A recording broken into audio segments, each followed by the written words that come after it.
Gracias, Jenny Torres, coordinadora de cambios de políticas públicas, y David Arbona, Sí. arquitecto, ambos de Ciudad Alternativa.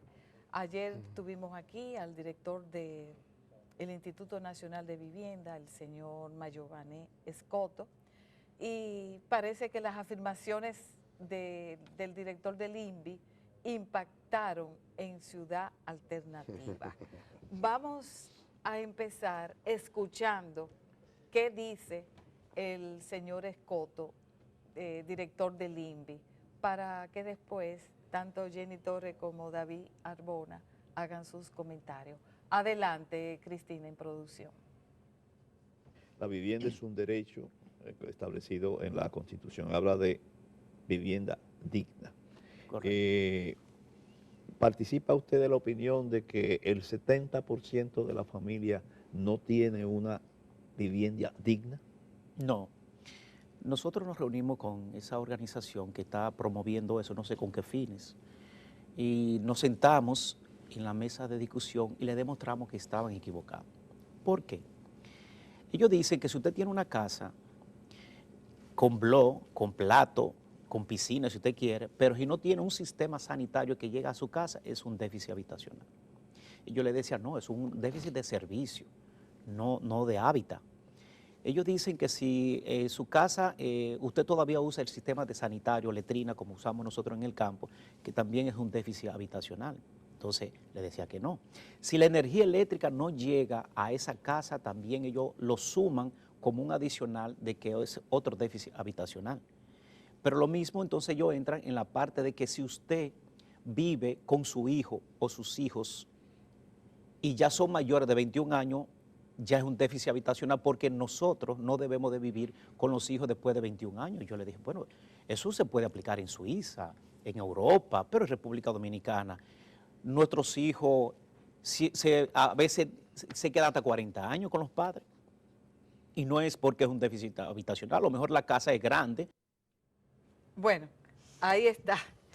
¿Qué tienen ustedes se sienten aludidos por eso? Sí, ustedes Claro, se sienten Ciudad Alternativa. Sí, primero Cuéntenos. agradecer la oportunidad de tener el espacio. Bueno, desde Casa Ya, Ciudad Alternativa es parte de Casa Ya, el Foro Ciudadano, visitamos al director del INVI para presentarle la campaña que tenemos de la necesidad del 1% para vivienda, precisamente por ser el INVI ese ente rector de la construcción de vivienda para sector empobrecido, que como le manda su misión.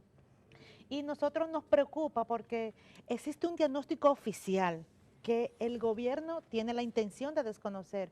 Y digo que el gobierno tiene la intención de desconocer porque ya hubo un comunicado hace un par de semanas por parte del ministro Isidoro Santana de la MEPID, en donde también decía que no sabía de dónde nosotros sacábamos esos números, y ahora ayer el INVI, el director del INVI hace el mismo planteamiento. Y nosotros queremos aclarar que usamos la metodología oficial del déficit habitacional desarrollada por la Oficina Nacional de Estadística, que por cierto pertenece al Ministerio de Economía, Planificación y Desarrollo. Es una metodología que salió en el año 2010 por primera vez con datos del censo 2002 y que se actualizó en el 2014 con datos del censo 2010, perdón, primero con 2002 y luego con 2010. Y esa metodología es la que arroja esa cifra que nosotros utilizamos. Ciudad Alternativa, Casa Ya, Foro Ciudadano, no calculamos un déficit, utilizamos la metodología oficial, y que de hecho esa metodología oficial sirvió para construir el informe país que fue Hábitat 3. El año pasado se celebró en Ecuador Hábitat 3, y el informe país que se construyó utiliza esos datos de la Oficina Nacional de Estadística. ¿Cuáles son los datos? ¿Cuál es la realidad? Lo que él está diciendo, por ejemplo, que si una vivienda carece de agua potable o de agua sanitaria. Exacto. El director del INVI, en esa visita que le hicimos, lo que demostró fueron dos cosas. Primero, que no conoce la metodología, y segundo, que no conoce ni siquiera el propio censo, porque la metodología plantea, ¿qué es lo que es déficit habitacional? No es déficit de un cajón, es el déficit de una vivienda digna, como lo manda la Constitución. Debe tener materiales adecuados y debe tener todos los servicios, así lo plantea la Constitución, y los derechos económicos y sociales. Y si una vivienda no tiene agua, o no tiene sanitario, o no tiene electricidad, está en déficit habitacional, es decir, tiene una carencia que el Estado tiene que resolver. Ya, pero en términos de propiedad de viviendas, o de posesión de viviendas propias, ¿por dónde anda el déficit? Eso no es catalogado como déficit, o sea, la metodología no plantea que la propiedad sea déficit. La metodología lo único que plantea, independientemente de que sea alquilada O de que bueno, sea que la propia, gente vive en una que la vivienda gente vive en adecuada. una vivienda adecuada, que tenga sus Claro. paredes buenas, su techo Ok. bueno, su piso bueno, y que tenga agua, lo mínimo, Lo mínimo agua, que tenga agua. sanitario y que pueda encender un bombillo. Y claro, y es importante destacar que este dato del 70% de la población no significa que el 70% de la población vive o sea, a orilla del río, Exacto. Claro, techo, claro. sino que tiene algún tipo de carencia Exactamente. en la vivienda, lo que amerita una respuesta. No vive en una más- vivienda digna. Claro, no Es vive en una simplemente vivienda eso, digna. no vive en una vivienda digna y lo dice el Pero propio lo que censo. recalca ese dato es que el problema habitacional es muy diverso. O sea, que hay diferentes tipos de carencias en la vivienda. Y una de las principales carencias es el tema del agua, que representa el 45% del déficit cualitativo. Exactamente. Y eso ha sido reconocido también por las instituciones Ha sido estatales. reconocido. Claro. Es un dato... O sea, el 45% No tiene agua. carece de agua en sus viviendas. En sus No, viviendas, o del dentro de la sistema vivienda. sanitario. Dentro Bueno, de la sí, vivienda. o las dos Que es cosas. bastante alto. Y otro punto que queremos plantear es el absurdo que él plantea con el tema del hijo de 21 años, porque nosotros en ningún momento hemos utilizado ese ejemplo, porque tener un hijo de 21 años viviendo en su casa no es déficit habitacional. La metodología lo plantea claramente. Es, por ejemplo, lo siguiente: si una familia tiene una hija que se fue y se divorció y vuelve con sus hijos a la casa, ahí sí estamos hablando de un núcleo claro.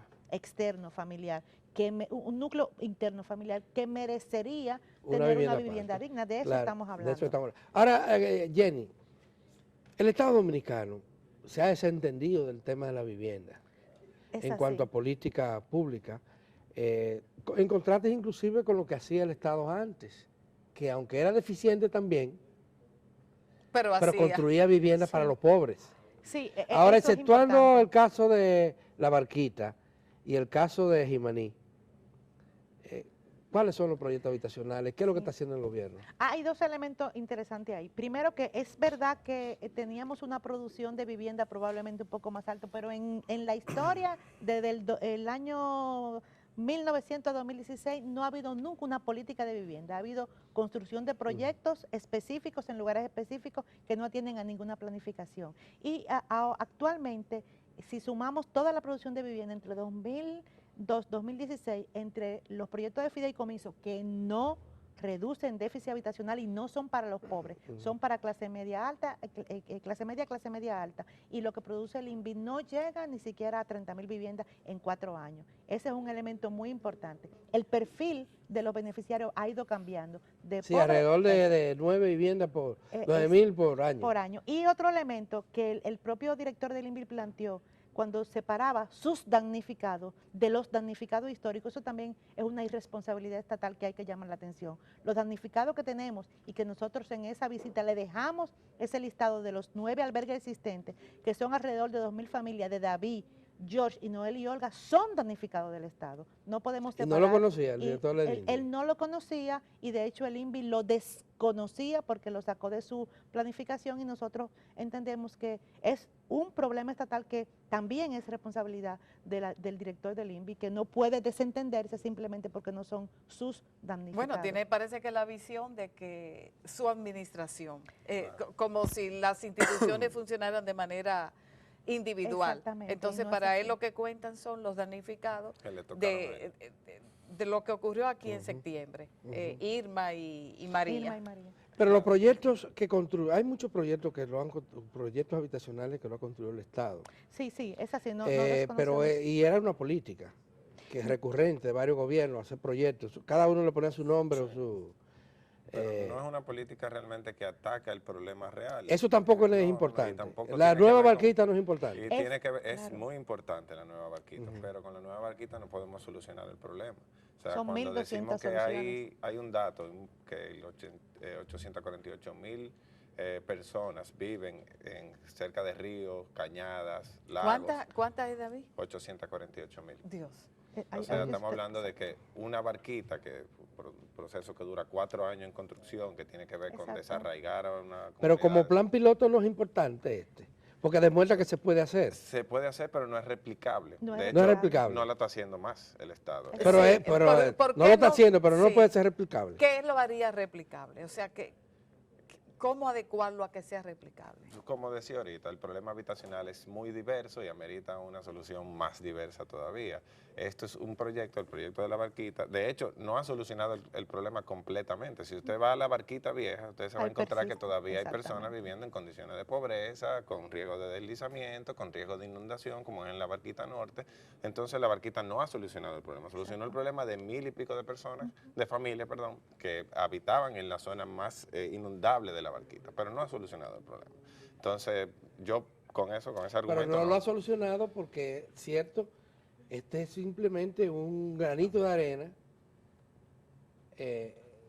Lo que significa que debemos de pensar en el problema El mayor para problema poder mayor, solucionarlo. pero no es un buen comienzo si lo siguiéramos. Si Si eso fuera fuera un comienzo, replicable. pero no es un No, comienzo, ese es el porque tema. fue un proyecto puntual que Ujú. obedeció, ni siquiera sabemos el criterio de priorización. Y lo que planteamos es, la solución para que sea pueda abarcar a toda la población que está bajo este problema de déficit habitacional, con énfasis, como planteaba David, en esas 800.000 familias que viven en condición de riesgo y los 2.000 que se encuentran todavía damnificados, tiene que ser primero con la gente, segundo tiene que ser con instrumentos diversos y tercero tiene que obedecer a un plan. Y precisamente la propuesta nuestra es esto, el establecimiento de un plan decenal de 10 años con una inversión constante, pero que también contemple instrumentos diferentes al propio mercado financiero. ¿Qué es lo que integre- fundamental en ese plan que ustedes están proponiendo? Debe integrar el sector financiero sin fines de lucro. O sea, estamos hablando de las cooperativas, que en otros países ha funcionado bastante bien. Tenemos muchos ejemplos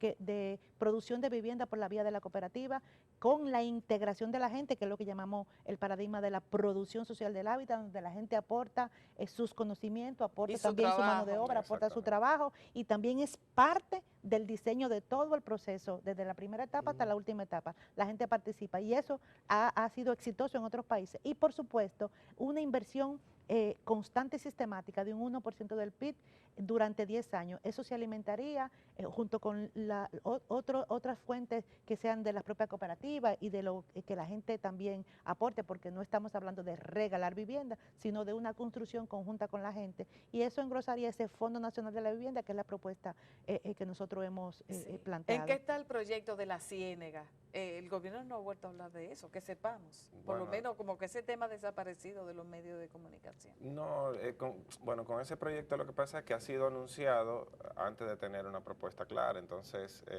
Danilo lo anunció el 27 de febrero y el tiempo que ha pasado, que ha transcurrido, ha sido investigando, haciendo los estudios de suelo, completando los censos, viendo la calidad de la vivienda, diagnósticos urbanos, y entendemos que ya para el año que viene empiezan las negociaciones con la familia para el tema de la construcción de la avenida. Ese es el Domingo Sabio. ¿no? Sí, Eso es pero lo mismo, ustedes ¿sabes? sí están, bueno, ¿Están do- participando Nosotros no, en ese proceso? participamos de Están- una mesa. ¿Y las que organizaciones? Una mesa que se conformó, que pertenece a la Comisión Presidencial de la Cuenca Osama Isabel y que se hace en la Mancomunidad del Gran Santo Domingo, que la coordina el doctor Onofre Rojas, y ahí participan las coordinaciones de los barrios y las instituciones que trabajan en los barrios, como Ciudad Alternativa, bueno, está Copadeva también, que es parte de la organización del barrio, y demás instituciones del Estado, dependiendo de la coyuntura que se presente o del tema que se esté trabajando. Ya. Ese ha sido hasta ahora lo que se ha hecho. Se han ido incorporando al ayuntamiento, se han ido incorporando al Ministerio de Educación, o sea, es Pero no se ha avanzado, todavía está a nivel de los planes. están en diseño ahora mismo, sí. Pero Están ¿cómo en diseño. ustedes ven la intención de hacer una inversión ahí en ese sector? ¿Eso No, será eso es, otra barquita o esperemos que no por la misma participación de usted en esa mesa? Esperemos que no sea otra barquita, pero es un proyecto que es súper importante para esa población, para ese barrio, porque es Claro. nosotros decimos que es un logro que ha hecho el barrio, es un proceso de lucha que tiene más de 40 años y ahora por primera vez hay una respuesta concreta es. por parte del Estado y que de cierta manera está considerando a las personas que viven ahí. Nuestro rol ahí es básicamente asegurarnos de que se den las condiciones Sí, y estamos correctas. hablando de cuántas miles de personas, En Domingo Sábio vive alrededor de 45.000. Hay mucha gente. 45.000 Sí, mucha gente. familias. Sí. Pero parece que el plan no solamente es construir, sino también reconstruir, habilitar. Es más dotación de servicios, Dotación de construcción, servicios. la conexión del barrio con el resto de la ciudad, como lo planteó Danilo, la construcción de una avenida del río, que la famosa avenida que se planteaba Sí, es en el un plan sueño indicativo viejo. de la zona norte, en el plan Resure, y ahora se ha retomado. Y la dotación de servicios, o sea, por ahí es que anda la intervención. Pero hay gente que hay que moverlo de donde está, ¿no? Sí, sí, sí. O sea, eso como el nombre lo dice, la ciénaga es un terreno cenagoso Sí, que se correcto. inunda fácilmente y amerita de que haya un traslado de las Y esa vía del río es en la margen norte, en la margen sur. en la margen sur. Sur. o En sea, la de margen sur. Sí, sí, totalmente. Ok. Se nos terminó el tiempo, lamentablemente. Jenny Torres, quien ya ella es coordinadora de cambio de política pública de Copadeva, de De Ciudad Ciudad Alternativa. Alternativa. Copadeva es el aliado Hermana, sí, histórico, institución hermano, hermana, sí. La madre. de Ciudad madre de Ciudad Alternativa. Alternativa, Y exacto. David Arbona, arquitecto, que también trabaja para Ciudad Ciudad Alternativa. Alternativa. Muchísimas gracias. Gracias por la oportunidad.